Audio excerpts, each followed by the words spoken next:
Have you ever seen the sun rise after a long night of storms? How it slowly paints the broken world with light again. That's how life works too. It breaks, then heals, then begins again. If you enjoy stories that calm the mind and awaken the heart, follow for more like this timeless tales of growth, loss, and quiet strength. In a quiet valley surrounded by rivers and hills, there lived a young boy named Elior. He was no more than 16, but his heart carried more weight than his years. His father had once been a builder, strong, proud, and kind, until one stormy night when a landslide swept away the home they were building together. The next morning, only stones and silence remained. From that day, Elior stopped smiling. He worked with his hands as his father had taught him, but he felt no meaning in it. The villagers would often see him sitting by the river, throwing stones into the water, watching them vanish beneath the current. "Why do you waste your time there, boy?" one man asked. Elior only replied, "Because the river never stops moving. Maybe if I sit long enough, I'll learn how it does that." But deep inside, he had stopped believing that life could ever move again. One evening, while gathering wood in the forest, Elior saw a man trying to lift a fallen cart from the mud. The man was old, his clothes torn, his face calm but weary. Elior ran to help, and together they pushed until the wheels were free. "Thank you, young one," said the stranger. "You saved me much trouble." Elior shrugged. "It's nothing." The old man smiled. "You speak as if nothing means nothing. But even a small act carries the seed of change." Then, noticing Elior's tired eyes, he asked softly, "Why does a boy like you carry the face of an old man?" Elior hesitated. "Because I've lost everything." The old man nodded. "Then you are ready to find what truly lasts." He invited Elior to his hut on the edge of the forest, a place filled with wooden carvings and quiet light. On one table lay a half-finished sculpture of a bird, wings spread but broken at the tips. Elior stared at it. "It looks like it tried to fly and fell." The old man said, "Perhaps, or maybe it fell, then learned to fly differently." Elior didn't understand, but the words stayed in his heart. The next morning, the old man gave him a small block of wood and a knife. "Carve what you feel," he said. Elior frowned. "I don't know how." The man smiled. "That is why you must begin." And so, day by day, Elior carved. At first, the shapes were clumsy. His hands slipped. The wood cracked. He grew frustrated, even angry. But the old man would only say, "Every scar on the wood is part of the story.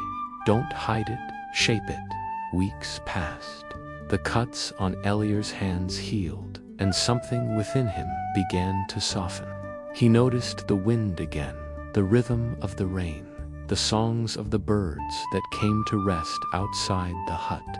The world no longer felt empty. It felt alive. One evening, he finally showed the old man his carving, a small figure of a boy standing under a broken tree, holding a seed. The old man looked at it silently for a long time. Then he said, "That is not just a carving, Elior. That is you." Elior lowered his eyes. "But it's not perfect." The man replied, "Perfection is a cage. What you've made is honest, and honesty grows. But life has a way of testing new strength." Soon after, another heavy rain came to the valley. The river rose, flooding fields and homes. Elior's mother's small house stood close to the bank, and by nightfall, it began to crumble. Elior rushed through the storm, shouting for her, trying to save what he could. The water was cold and wild, tearing away everything in its path. When morning came, the house was gone. His mother stood shivering beside him, tears mixing with the rain. For a moment, Elior fell to his knees. He felt that same old darkness crawling back, the same helplessness he'd felt when he lost his father. Then, through the storm's echo, he remembered the old man's words. Every scar on the wood is part of the story. Don't hide it, shape it. He stood up slowly, held his mother's hand, and whispered, "We will build again." Not the same, but stronger. Days turned into weeks. The villagers came to help rebuild what the river had taken. Elior worked from sunrise to sunset, not out of sorrow, but with a strange, quiet fire in his heart. He carved beams, built walls, and helped others repair their homes before his own. When the old man visited, he smiled at the sight. "You see," he said, "you've learned what the river was trying to teach you all along." Elior asked, "What's that?" The old man looked toward the flowing water and said that no matter what happens, you must keep moving, not to escape pain, but to give it purpose. The river does not stop when it meets a stone, it finds a new path. Elior looked at the river, shining gold in the setting sun. And for the first time in years, he smiled, not because everything was perfect, but because he finally understood that it didn't need to be.